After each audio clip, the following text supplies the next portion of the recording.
اللهم صل على محمد وآل محمد اللهم صل على محمد وآل محمد اللهم صل على محمد وآل محمد اللهم.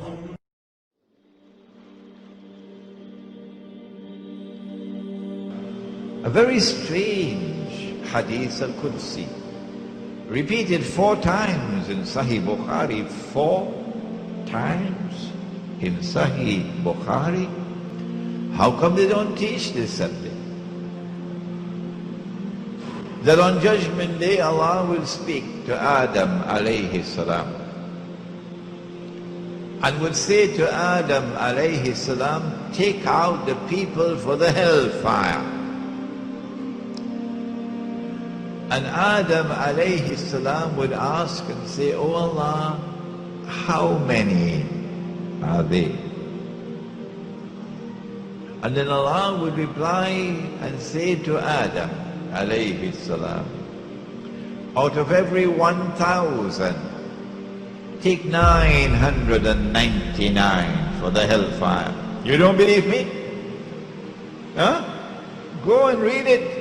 It is there in Sahih Bukhari, and it is repeated 4 times from 4 different sources. It is a hadith which is mutawatir. Out of every 1,000, take 999 for the hellfire. So the companions were terrified. And then he looked at them and he smiled. And he said, good news for you. The one for Jannah will be from you. Meaning, from those who follow the truth. The truth. The religion of Abraham alayhi salam. Who follow the law which was sent down. But now listen to what he said. Listen carefully. He said that the 999 would all be the people of Gog and Magog. Gog and Magog.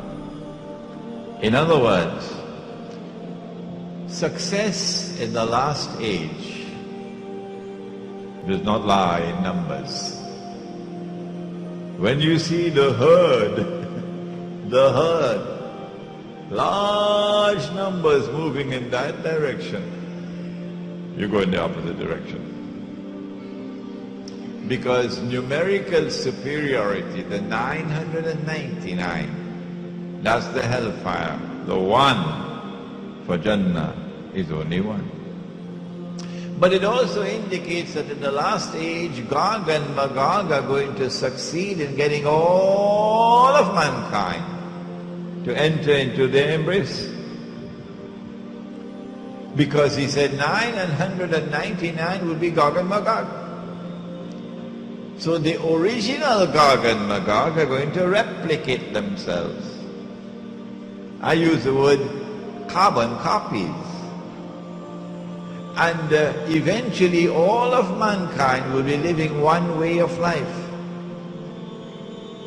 And it will be a way of life into the hellfire. And Prophet Muhammad ﷺ said there will be those who will be standing there inviting you to come to the way of life that will take you into the hellfire. Mankind will follow them. He said it. So the global society, process of globalization, has very sinister connotations attached to it.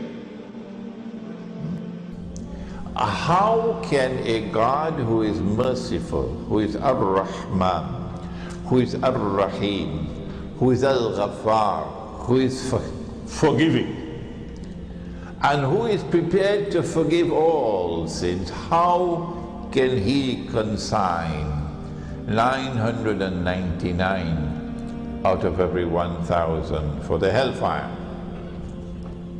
There's only one answer. Don't go searching for any other answer. The only possible answer is that this is taking place because of shirk. Only shirk can explain this. And this is what modern Western civilization gave to the world in a new political philosophy, which took sovereignty away, which no longer recognized sovereignty as residing with Allah subhanahu wa ta'ala.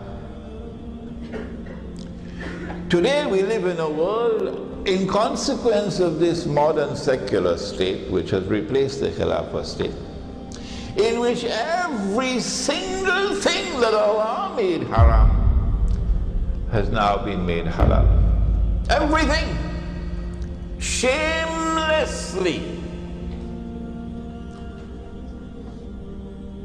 Allah prohibited money being lent on interest, didn't He? The definition of Islam is submission to Allah. What is submission to Allah? Submission to Allah is submission to Allah as Al-Malik. In some translations in English you find Malik as king. No, we don't want that translation tonight. We're dealing with political terminology here tonight. And so Al-Malik is the sovereign. Now that's a word you'll understand. Sovereign. Lahul Mulk, sovereignty belongs to Him. And so to submit to Allah in Islam is to submit to Allah as sovereign, who possesses sovereignty. To submit to anyone else as sovereign, to declare that anyone else possesses sovereignty, is to say goodbye to Allah. Did you hear that? To submit to Allah is to submit to Allah as Al-Akbar. And He reminds you that He is Al-Akbar, because every time you perform salat, you cannot move in salat without Allahu Akbar. Al-Akbar is the one who has supreme authority. For a Muslim to submit to anyone else and recognize his authority as supreme is to say goodbye to Allahu Akbar. Islam is to submit to Allah as Al-Hakam. The 99 names, this is one of them. Al-Hakam is the lawgiver, who not only gives the law, but His law is the supreme law. And when He makes something haram, it must be enforced as haram. And when He makes something halal, it must be enforced as halal. And so anyone who submits to any law other than Allah's law as the supreme law has said goodbye to Allah subhanahu wa ta'ala as Al-Hakam. This is called, in the political terminology of Islam, this is called shirk. When Fir'aun declared, and of course everyone knows what Fir'aun said, Ana Rabbukumul A'la, I am the one who is sovereign. I possess sovereignty. That was shirk. When he declared, Ana Rabbukumul A'la, I am the one who possesses supreme authority, That was shirk. When he declared, Ana Rabbukumul A'la, my law is the supreme law in the land of Egypt, that was shirk. And Allah punished him with terrible punishment for his shirk. The people are now sovereign, no longer the God of Ibrahim alayhi salam. And the people constitute the state, and they locate sovereignty in the state. So the state is now sovereign. This is a European creation. It didn't come out of the world of Islam. Oh no. Not only is the state sovereign, but the authority of the state is supreme. And it is the state which now makes law. And the law of the state is the highest law, the supreme law. But more than that,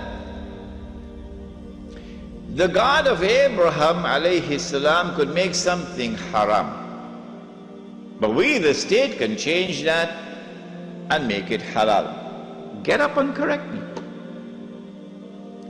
We can change it and make it halal, meaning legalize it. And that is what Europe proceeded to do. Everything that Allah had made haram, they made it halal. There's nothing left now. When they declared that sovereignty belonged to them, not to Allah, that was shirk. It was shirk for Fir'aun, it is shirk for them. When they declared that the authority of the state is supreme, that was shirk. When they declared that the law of the secular state is the highest law, that was shirk. And when they declared halal what Allah made haram, meaning when they legalized what Allah made haram, that was shirk. There is no authentic Islamic rule anywhere in the world today, because those who rule us are not Muslims. Where's the evidence? When last did you take up the Charter of the United Nations Organization? Take up the Charter of the United Nations Organization and open it and read, I believe it is 24 and 25, that in all matters pertaining to international peace and security, Allah is not Al-Akbar. No. The Security Council of the United Nations is Al-Akbar, meaning there is no authority above it. That is shirk. And so once you are a member of the United Nations organization, your Amir al-Mu'mineen, your Khalifa, your leader, your ruler, ultimate ruler is the Security Council of the United Nations. And so you can call yourself an Islamic Republic, like Pakistan used to do before it became an American Republic. And I don't say this to ridicule the Pakistani people, because I studied in Pakistan, and my heart beats with the people of Pakistan who are imprisoned in Pakistan because they don't have the freedom to choose their own leader. Their leader is chosen in Washington by the Zionists.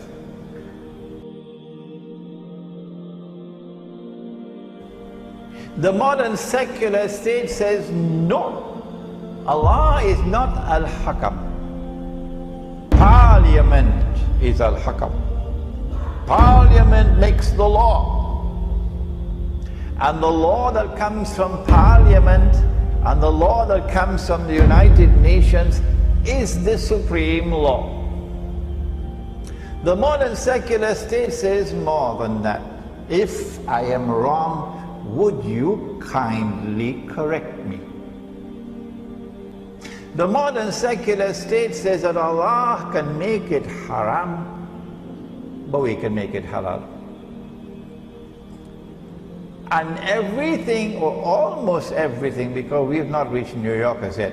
In New York, they now legalize the marriage of a man with a man. In New York, they have now legalized the marriage of a man with a man, and yet you want this, you want your green card, to become an American citizen, so go and stay there and never come back. Those are your people, not ours. The modern secular state says Allah can make it haram, but we can legalize it. Shall I give you some examples? Would you be interested? Did you know that Allah prohibited money being lent on interest? Did you know that? Huh? You know that? And did you know that Allah has declared war? War on the money lender lending money on interest? Did you know that?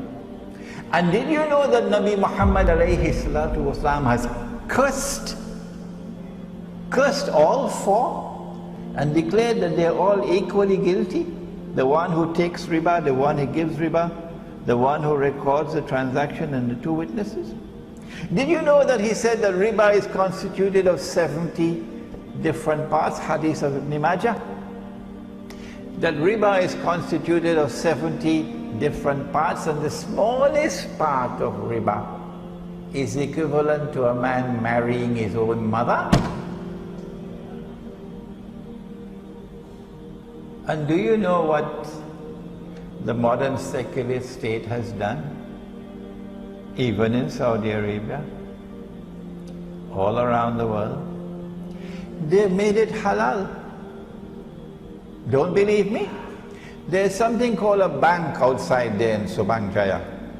Go and ask them whether they lend money on interest. Ask them whether it is haram or halal in Malaysia to lend money on interest. Go and ask them. I can go on and on and on and on. This is a substitute for the Khilafah. Surah At-Tawbah of the Quran. بعد أعوذ بالله من الشيطان الرجيم اتخذوا أحبارهم ورهبانهم أربابا من دون الله. They took their priests and their rabbis as arbab, lords and gods beside Allah. وَالْمَسِيحَ ابْنَ مَرْيَمَ, and they did the same thing with the Messiah, the son of Mary. وَمَا أُمِرُوا إِلَّا يَعْبُدُوا إِلَهًا وَاحِدًا, but they had not been commanded other than to worship one God. La ilaha illahu, there is no God beside him. Subhanahu, glory be to him. Amma yushrikun, far removed is he from this act of shirk, taking your priests and your rabbis as gods and lords beside Allah. Shirk, says Allah.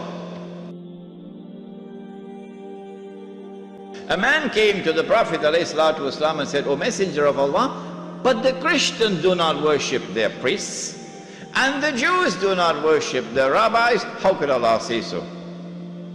To which the Prophet ﷺ replied, and he said, did they not make halal what Allah had made haram? That is their shirk.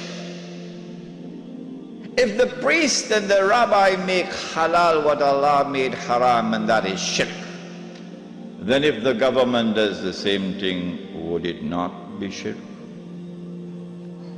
And so what Europe did is to launch the philosophical and political attack before the military attack, to produce that which can replace the Khilafah.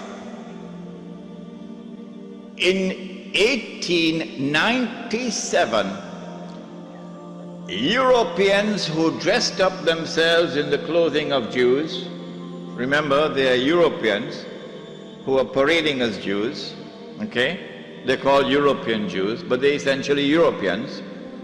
Judaism is only a camouflage. These people established the Zionist movement. The stage was now set. The countdown has begun for the Jews to strike After waiting for almost 2,000 years, they are now ready to strike, to achieve their long-held objective of bringing back the Golden Age. Centuries before this, they had struck at Europe. And over a period of almost 300 to 400 years, they had transformed Europe from a civilization based on faith in Christianity to a new, essentially godless civilization. Having done that, they are now ready to strike when they create the Zionist movement. Allah subhanahu wa ta'ala now unveils the mother of all signs for those who have eyes to see. But most of mankind have eyes, lahum a'yunun la yubsiruna biha. Most of mankind, they have eyes but they don't see. They have ears but they don't hear. They have hearts but they don't understand. Ulaika kal an'am. Allah says of such people, they're just like cattle. At about the same time also, strange thing happens to the European Jew.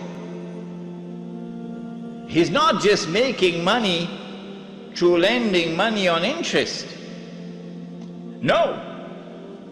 The European Jew gets a windfall. A massive amount of wealth now comes his way. How? The hadith was that the earth would yield up its treasures to Dajjal.